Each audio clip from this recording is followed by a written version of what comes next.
Salaries get delayed.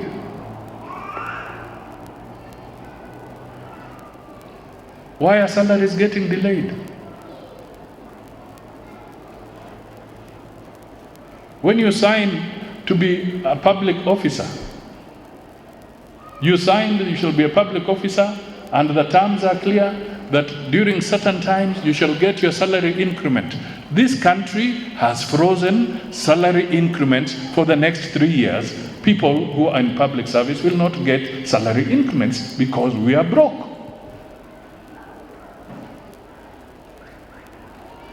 These are the real things.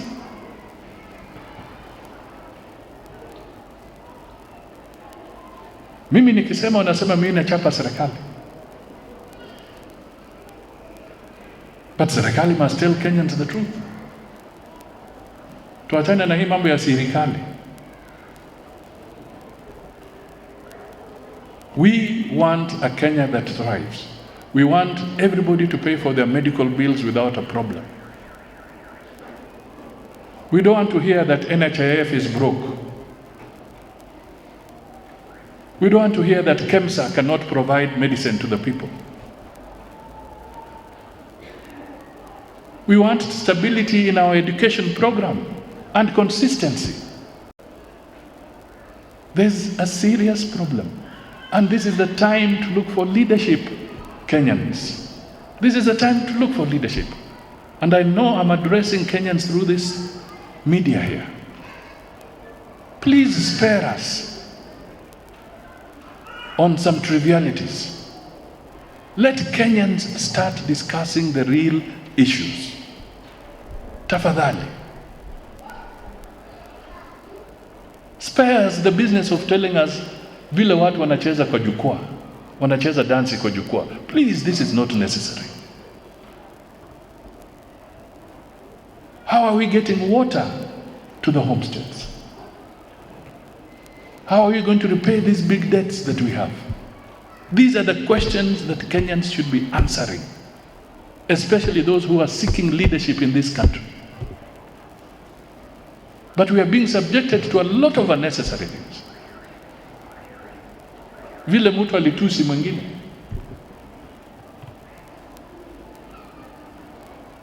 Vile mtu alichongoa mwingine. Vile mtu alirarua mwingine.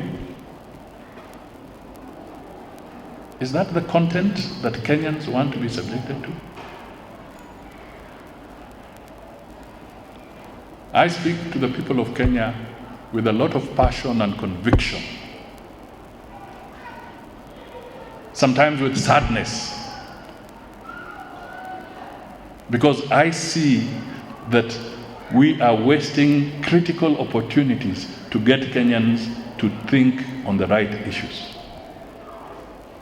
Leo nimezungumza hivyo kwa sababu nataka Wakenya wanisikize kidogo. Alafu wafanye uamuzi 2022. Lakini jameni, tuchambue viongozi wetu. Tuweke kwa kichungi. Isiwe mambo ya kikabila. Tutafute viongozi ambao watahudumia Wakenya kwa njia ya heshima, bila ufisadi, bila uongo, ndio Kenya inawiri. Hapo ndio tunataka Wakenya wetu wawe. Let us support IEBC and give them the necessary resources to produce an election process that will be acceptable to all Kenyans, so that we can respect the outcome of that process. Let us not try and intimidate anybody when it comes to electing their leaders, whether an MCA, governor, MP, senator, woman leader, or even president. Let Kenyans have a free opportunity to make that decision.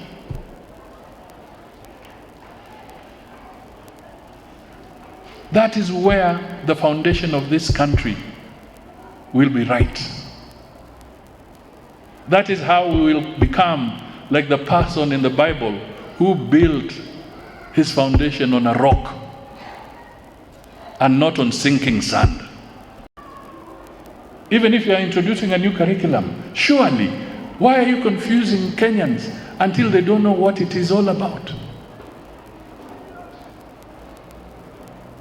Because CBC, yes, CBC, children, you think children are burning dormitories because they are mad or whatever. It is frustration, they are bursting. Pressure. Ni kama pressure cooker, inaanza kutoa hiyo nini.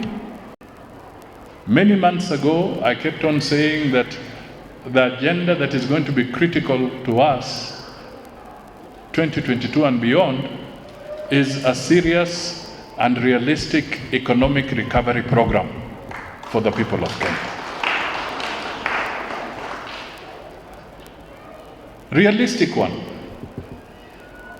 Because people are promising things that are impossible.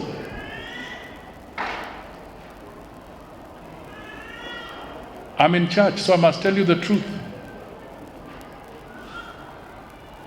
How are you going to fund all these welfare programs that people are putting on the table?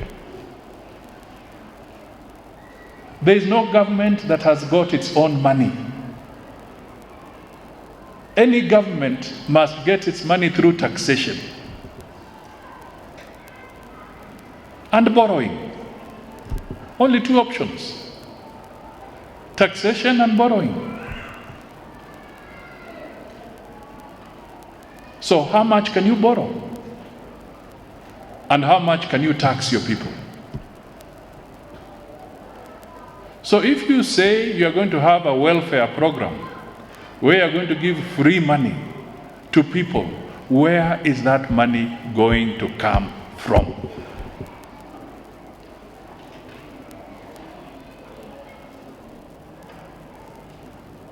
Where would you listen? Why do you think petrol taxes are going high? Because the government is looking for money.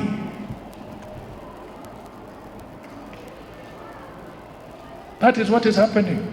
They're looking for money to pay their debts. Juzi nilisema tukitaka kupigana na ufisadi, serikali imetoa nyumba 10 watu kupambana na mambo mengi. Mimi nilikuwa nasema hiyo barabara inaonekana imekwama. Mambo yakienda mahakamani yanachelewa. Yanachukua miaka 10 bila uamuzi, mpaka watu wanasahau. Mimi nilikuwa nasisitiza, huenda tukienda mbele, wale ambao tunawachia haya madeni, wale ambao watakuwa na uzito zaidi wa kulipa madeni, our young people and our women, these are the ones who should create the whistleblowing groups ya kufichua wafisadi katika Kenya hii miongoni mwetu. Wewe unaishi na mtu, yeye ni jirani, baadaye unasikia huyu jamaa amenunua meli. Wewe jiulize, alitoa wapi pesa za kununua meli?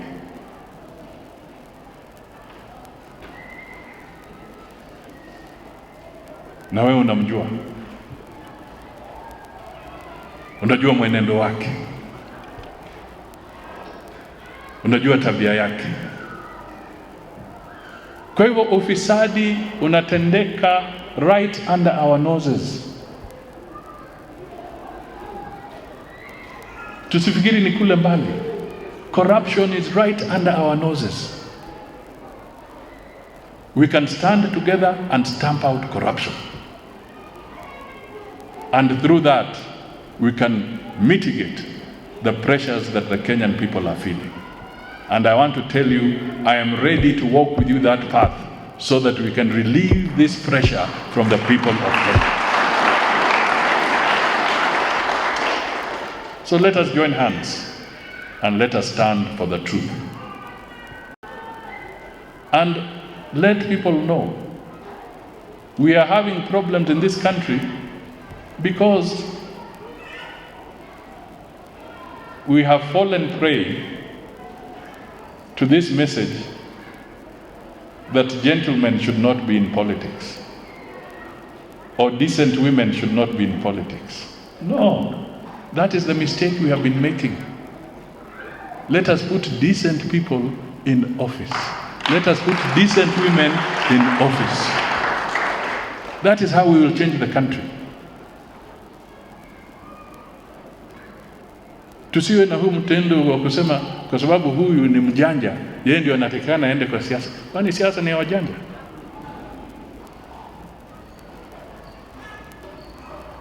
Wewe unataka mjanja aende pale azidi kutucharaza?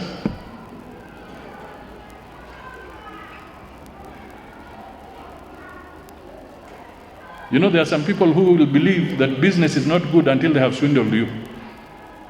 Akuibie kidogo ndio aseme sasa biashara imekuwa mzuri. Hapana. We need decent people everywhere. In business, in government, in church, in schools, in hospitals, in the farms, everywhere. And Kenya will be a better nation. So I stand here as a Quaker to say there is no better route than to stand for the truth.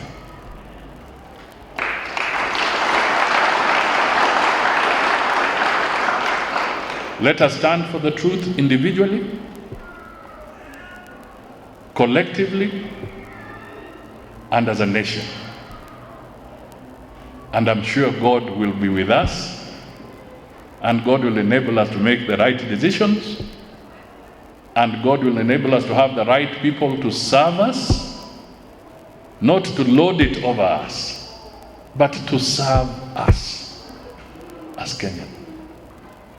What we want is servant leadership at all levels. We are not looking for kings.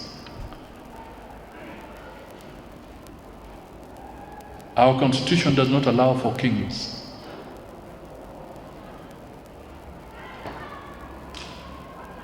Please make it clear to everybody. Katiba yetu haina cheo cha mfalme.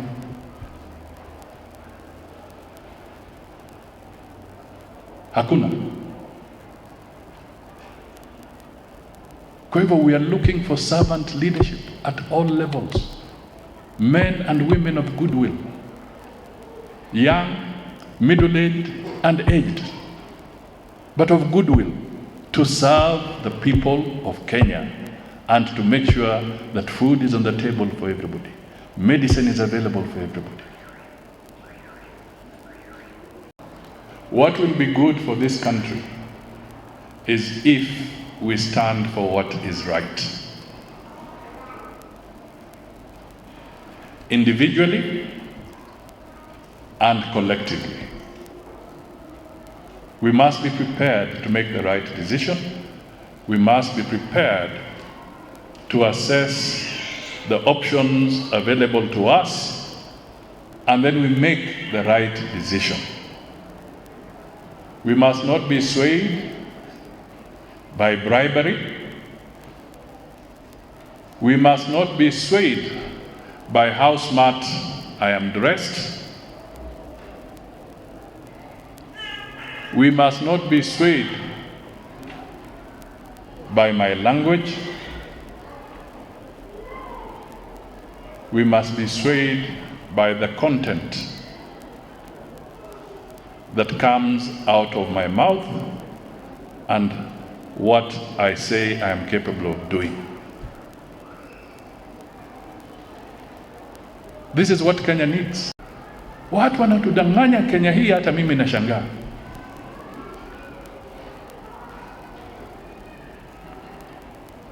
Na mimi nimekuwa treasury, mimi najua haya maneno. Hata juzi nimeona mtu anasema he is now even blaming me for being a gentleman just because I'm telling Kenyans the truth. So you want me to lie to Kenyans that there will be miracles coming today? to solve our economic problems. There are no miracles. It's going to be sweat from the Kenyan people. So we must have good economic programs. We must have stability. We must be consistent. And we must be aware that if you overtax the person, then you are killing the goose that lays the golden egg.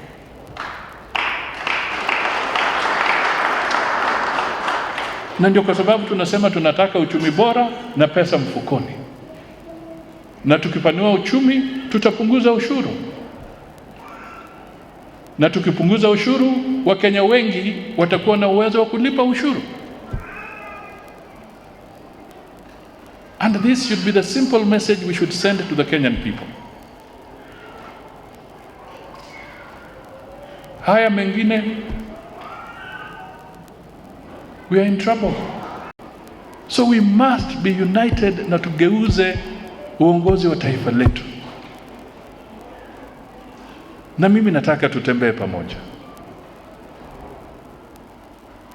Na tunataka amani. Na vile Mheshimiwa Savula amesema, what is happening around, whether it is Ethiopia, South Sudan, Somalia, and what is happening in the neighborhood, any threat to democracy around us is a threat to democracy at home.